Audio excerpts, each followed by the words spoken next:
Story. Ratanpur गांव में एक पुरानी भूतिया हवेली थी, जिसमें उस हवेली की बड़ी ठकुराइन का भूत रहता था। गांव वालों के मुताबिक हवेली की बड़ी ठकुराइन को 2 चोरों ने मार डाला था। कुछ दिनों के बाद उनमें से एक चोर को बड़ी ठकुराइन के भूत ने जंगल में मार डाला और फिर वो भूत हवेली में जा बैठा था। जो भी उस हवेली में जाता जिंदा ना लौट पाता था। उसी गांव में दीनू और रामू रहते थे। दोनों बेहद अच्छे मित्र थे और वो लकड़ियां काटने और बेचने का काम करते थे। दिन भर गांव के पास वाले जंगल से वे लकड़ियां काट कर लाते और उसे बेचते थे। जो भी पैसे मिलते उसी में वे अपना परिवार का गुजारा करते थे। पर दोनों को अमीर बनना था और एक दिन लकड़ियां काटते हुए दीनू ने रामू से कहा, भाई रामू, हम तो बड़े ऊब से गए हैं इस थका देने वाले काम से। लकड़ियां काटो और उसे बेचो, ना इसमें मजा है और ना ही पैसा। ऊब तो हम भी गए भैया, पर कौनो चारा भी तो नहीं है इसके बिना। अरे लकड़ियां काटेंगे तभी तो पैसा मिलेगा। हाँ, पर भाई इसमें मेहनत ज्यादा और आमदनी कम है। सोचो अगर हमें कहीं से ढेर सारा रुपया मिल जाए तो हम तो उम्र भर ऐश करेंगे, ऐश।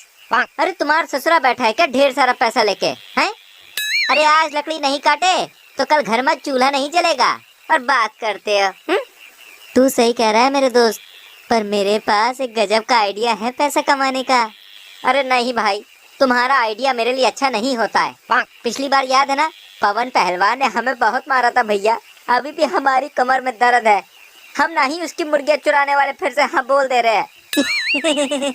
अरे नहीं नहीं, वो पवन पहलवान की मुर्गियां नहीं चुरानी। मैं तो हवेली में पड़े सोने की बात कर रहा हूँ। हवेली का नाम सुनकर रामू डर गया। अरे सठिया गए हो क्या तुम? लगता है धूप से तुम्हारा दिमाग घूम गया है उस भूतिया हवेली में। अरे ना बाबा ना, हमसे ही ना हो पाएगा। वो बड़ी ठकुराइन का भूत हम दोनों को कच्चा चबा जाएगी। और भैया सुन लो, हमें वैसे भी कोई जल्दी नहीं है मरने की। अभी तो हम जवान हो भाई। अरे भाई तनिक सुनो तो मेरी बात। मैं एक तांत्रिक बाबा को जानता हूँ, वो हमको कुछ नहीं होने देंगे। आज शाम को मैं उनसे ही मिलने जा रहा हूँ। तुम मेरे साथ आओगे तो ढेर सारा सोना मिलेगा, बाकी तुम्हारी मर्जी। दीनू की ये बात सुनकर रामू मान गया और शाम को वो दोनों तांत्रिक बाबा से मिलने घने जंगल की ओर चल दिए। रामू घना जंगल देखकर कांपते हुए बोला, अरे बाबा, तुम मुझे घने जंगल में ले जा रहे हो? कहीं से जंगली जानवर या शेर आ गया तो? अरे काहे इतना डरत हो? हर रोज तो जंगल में लकड़ी तोड़ने आते हो। तभी उन दोनों को किसी की आवाज सुनाई दी। सुनो, ये आवाज जरूर उस बाबा की होगी। दोनों आवाज की तरफ बढ़े तो उन्हें एक पुराने बरगद के पेड़ के नीचे एक तांत्रिक बाबा उनके घर के सामने अपने मंत्रों का जाप करते हुए दिखाई दिए। ओम क्लीम चामुंडाय विचय, ओम क्लीम चामुंडाय विचय। बाबा, ये मेरा दोस्त रामू है। ये भी हमारे साथ आना चाहता है, पर ये जरा डरपोक है। हम डरपोक नहीं है। हाँ, जरा घबरा जाते हैं बस। अरे भाई, हम तो सिर्फ मजाक करे हैं, तुम तो बहुत सीरियस हो जाते हो। दोनों की बातें सुनकर बाबा को गुस्सा आया। ये मजाक का वक्त नहीं है। हम एक भूत के घर में चोरी करने जा रहे हैं। हमारी एक भूल हम पर भारी पड़ सकती है। बाबा को गुस्सा देख दीनू चुप हो गया। फिर बाबा ने दोनों को एक एक थैली दी जो आधी राख से भरी हुई थी। थैली में राख देखकर दीनू बोला, बाबा, ये राख का कौन उपयोग भी है कि भूत की आंखों में धूल झोंकने के लिए ले जानी है? तब बाबा बोले, ये मैंने तांत्रिक विद्या से बनाई है। ये जादुई राख है। तुम जो भी सोना लोगे इस राख में रख देना। इससे वो भूत सोना वापस नहीं ले पाएगा। पर याद रखना, जब तक ये तुम्हारे पास है वो भूत तुम्हें कुछ नहीं करेगा। पर अगर ये जमीन पर गिर जाए तो इसका असर खत्म हो जाएगा। समझ में आया? दीनू और रामू ने हाँ में जवाब दिया और अपनी अपनी थैली साथ में ले ली। अंधेरा होने के कारण उन्होंने एक लालटेन साथ लिया और वो तीनों हवेली की ओर चल दिए। हवेली के दरवाजे पर पहुंचते ही दरवाजा अपने आप खुल गया और डर के मारे रामू ने दीनू को पकड़ लिया। राम राम राम राम, ये दरवाजा तो अपने आप ही खुल गया। जरूर इसमें भूत का साया है। फिर से डर के मारे रामू दीनू को जोर से पकड़ लेता है और दीनू रामू को बोलता है, दूर हट जाओ मुझसे। दीनू लड़खड़ा के धड़ाम से जमीन पर गिर जाता है। अरे भाई, ये तो हवा से खुल गया है और हाँ, इस पे भूत का साया भी है, तभी तो इसे भूतिया हवेली कहते हैं। रामू दीनू को उठने में मदद करता है। तीनों हवेली के अंदर जाते हैं। अंदर शमशान जैसी शांति फैली हुई थी। तीनों एक कमरे के बाद दूसरे कमरे में सोना खोजने लगे।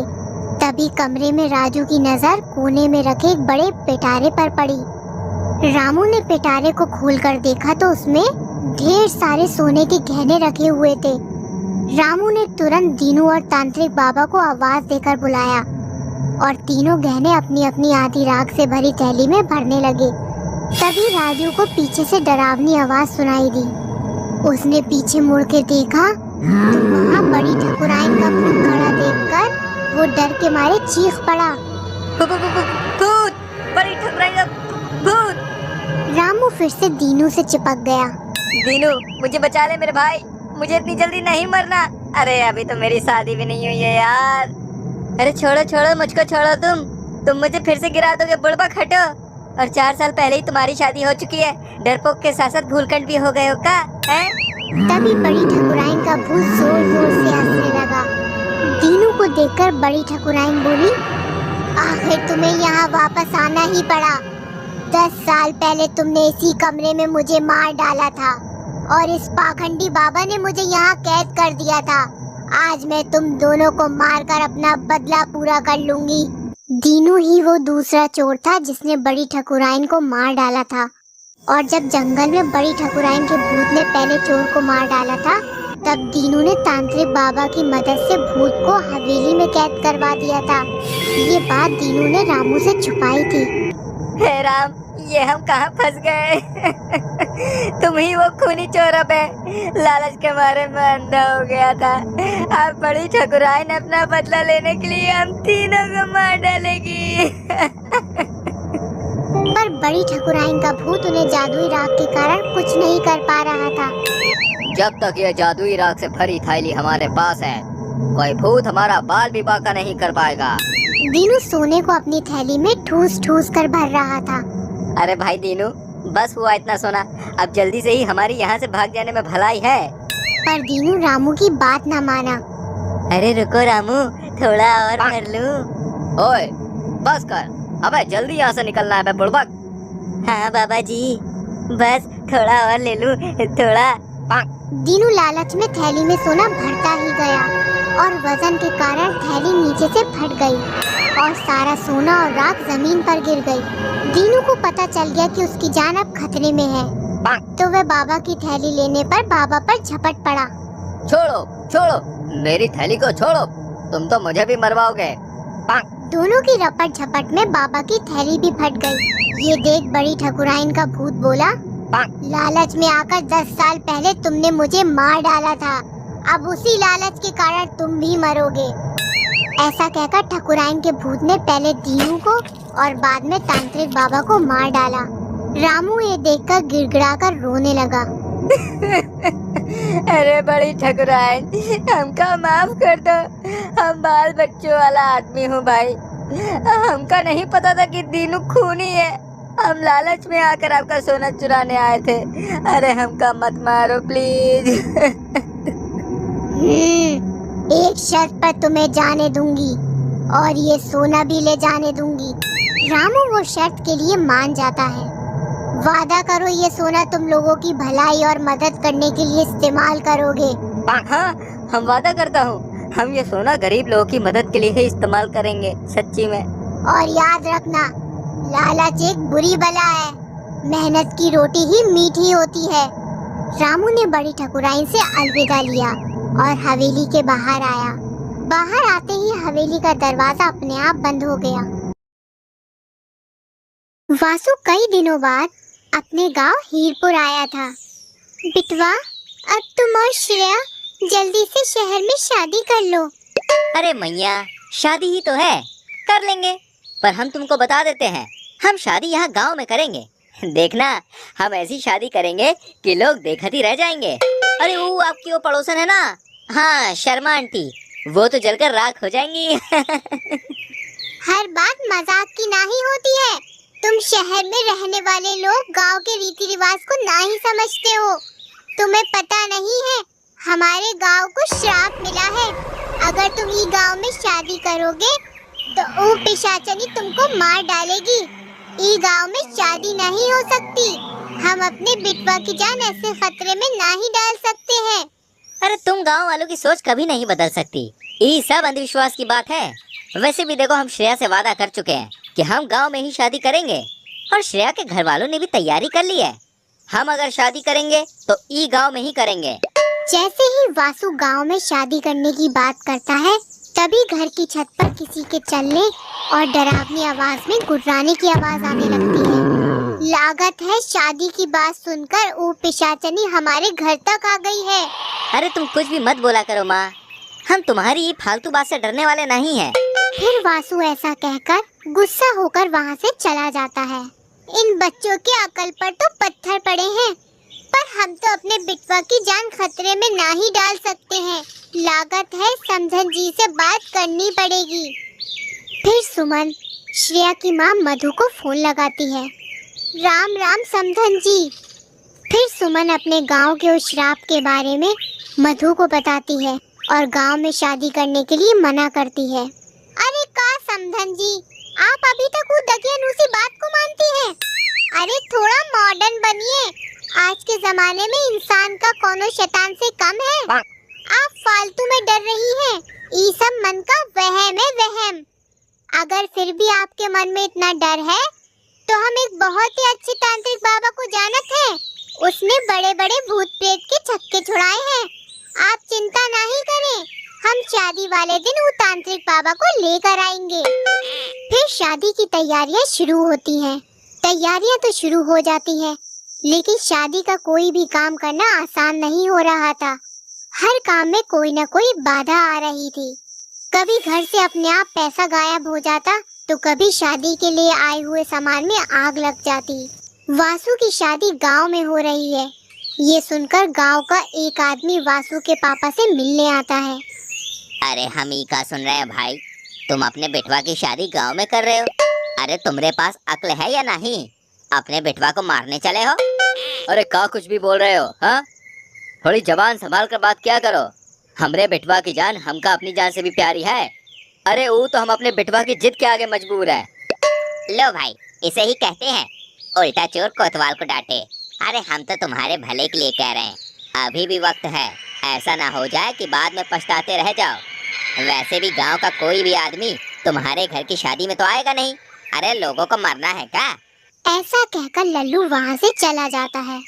लल्लू की बात सुनकर किशोर बहुत ही चिंतित हो जाता है। उसी रात जब श्रेया अपने घर पर सो रही होती है, तो वो भयानक पिशाचिनी श्रेया के सपने में आती है। अपने होने वाले पति की जिंदगी की उल्टी गिनती शुरू कर दे।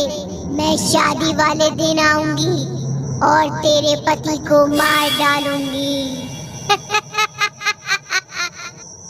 श्रेया डर के मारे घबराकर उठ जाती है और उठते ही वो वासु को फोन लगाती है।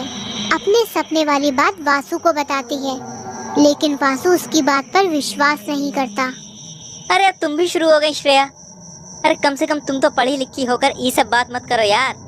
हमको तो बहुत डर लग रहा है वासु, कहीं ये सच हो गया तो। अरे चुप करो, ये पिशाचिनी तुम्हारे दिमाग में है, समझी कि नहीं? अभी आराम से सो जाओ, कल सुबह उठकर बात करेंगे। इतना कहकर वासु फोन रख देता है।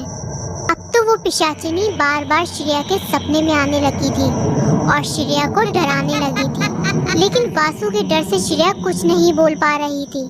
फिर शादी का समय आता है। श्रेया के परिवार वाले वासु के घर शादी करने के लिए आते हैं। देखा समधन जी, कुछ भी तो नहीं हुआ। कहाँ है आपकी पिशाचिनी? शादी में नहीं आई। आप बेवजह डरती रहती हो। आप सभी को ये बातें मजाक लग रही हैं, लेकिन हमारा टेंशन तो अब और बढ़ गया है। अरे आप चिंता काहे करत हो? हम तांत्रिक बाबा को लेकर आए हैं ना। फिर शादी शुरू होती है। जैसे ही वरमाला का समय आता है, वरमाला के सारे फूल सड़ जाते हैं। हे भगवान, ये तो बहुत ही अशुभ है। वरमाला का फूल सड़ना अच्छी बात नहीं होती।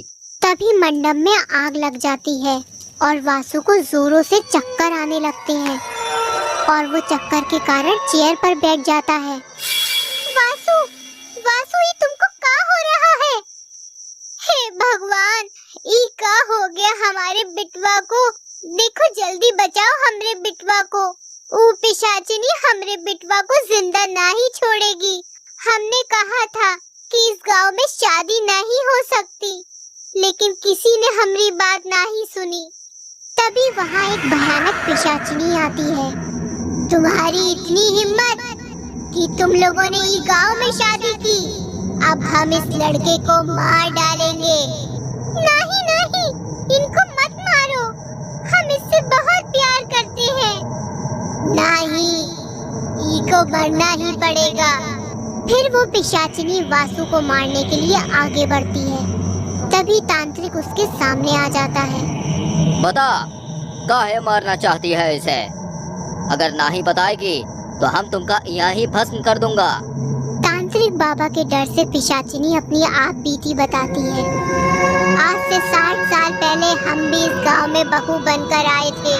कितने सारे सपने सजाए थे हमने अपनी शादी को लेकर। हमरे ससुराल वालों ने हमें दहेज के लिए खूब परेशान किया और हमें जलाकर मार दिया। तब से हमारी आत्मा भटक रही है। मैं इस गांव के हर उस आदमी को मार दूंगी जो यहाँ शादी करेगा, तभी मेरा बदला पूरा होगा। ये दहेज की आग में पता नहीं दुनिया में कितनी लड़की बेमौत मारी गई होंगी। हमको तो ये समझ में ही नहीं आता कि लोग बहू लाने के लिए शादी करते हैं या दहेज पाने के लिए। लोग ये भूल जाते हैं कि एक पिता ने अपना सबसे बड़ा धन अपनी बेटी का दान कर दिया है। उससे बड़ा दान और क्या होगा? फिर भी इन दहेज के लालचियों का मन कहाँ भरता है। उन्हें तो बहुत सारे पैसे और सामान चाहिए होते हैं। एक पिता अपने जीवन भर की कमाई का एक एक पैसा जोड़कर अपनी बेटी की शादी करवाता है। जिस दिन से उसकी बेटी पैदा होती है, उस दिन से उसके दहेज के लिए पैसे जोड़ना शुरू कर देता है। लेकिन ये दहेज के लालची उस पिता का दर्द और त्याग कहाँ समझेंगे। इन दहेज के लालचियों का लालच कभी खत्म नहीं होता। उनको हर समय अपने बहू के घर से पैसा चाहिए होता है। अगर पैसा नहीं मिलता है तो अपनी बहू को मारकर बेटी की दूसरी शादी कर लेते हैं। धिक्कार है ऐसे लोगों पे। ऐसे हर दहेज के लालची को मैं मार डालूंगी ताकि कोई और लड़की मेरी तरह दहेज की आग में ना जले। आपके साथ जो कुछ भी हुआ वे बहुत गलत हुआ, मैं इस बात को मानती हूँ। आपके साथ जिन लोगों ने ये सब किया है वे तो शायद अब इस दुनिया में भी नहीं होंगे, लेकिन ये सब में हमरे वासु की क्या गलती? हमरा वासु ऐसा नहीं है, इसे मत मारो। शुरू में अच्छा बनने का नाटक तो सब करते हैं। इन दहेज के लोभियों का चेहरा तो बाद में दिखाई देता है। इसे बचाने की कोशिश मत कर। अगर आज तू इसे बचाएगी तो ये लोग कल तुझे मार देंगे। नहीं नहीं, हमारे बेटे को छोड़ दो। हमने अपनी बहू के घर वालों से 1 रुपए भी दहेज में नहीं मांगा है। हम वादा करते हैं कि इस गांव में आज के बाद कभी कोई दहेज नहीं लेगा, न ही अपनी बेटी को कोई दहेज देगा। ठीक है, अगर तुम वादा करते हो कि आज के बाद ये गांव में दहेज का लेन देन नहीं होगा तो मैं तुम्हारे बेटे को माफ करती हूँ। फिर वो पिशाचिनी उस गांव से हमेशा हमेशा के लिए चली जाती है और उसकी आत्मा को मुक्ति मिल जाती है। जिसके बाद वासु और श्रेया की शादी हो जाती है और सुमन बड़ी ही खुशी के साथ अपनी नई बहू का गृह प्रवेश करती है। दहेज एक बहुत बड़ा अभिशाप है जिसे हमारे समाज से खत्म करना बहुत जरूरी है।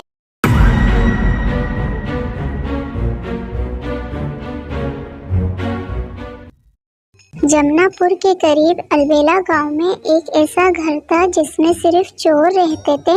गांव वालों को जब इन चोरों के बारे में पता चला तो वो फौरन कमिश्नर के पास रिपोर्ट लिखवाने के लिए गए और कमिश्नर को चोरों के बारे में बताया तो कमिश्नर ने कहा वो ऑफिसर से बात करेंगे। ये सुन के गाँव वाले अपने घर आ गए। कमिश्नर ने जब ऑफिसर से बात की तो ऑफिसर ने कहा गांव वाले झूठ कह रहे हैं, मैंने उस घर की विजिट की है, वहाँ कोई नहीं रहता। ऑफिसर की बात सुनने के बाद कमिश्नर उस घर की विजिट के लिए जाता है और घर देख के समझ जाता है ऑफिसर झूठ कह रहा है या सच। दोस्तों, क्या आप इस घर को देख के बता सकते हो ऑफिसर सच कह रहा है या झूठ?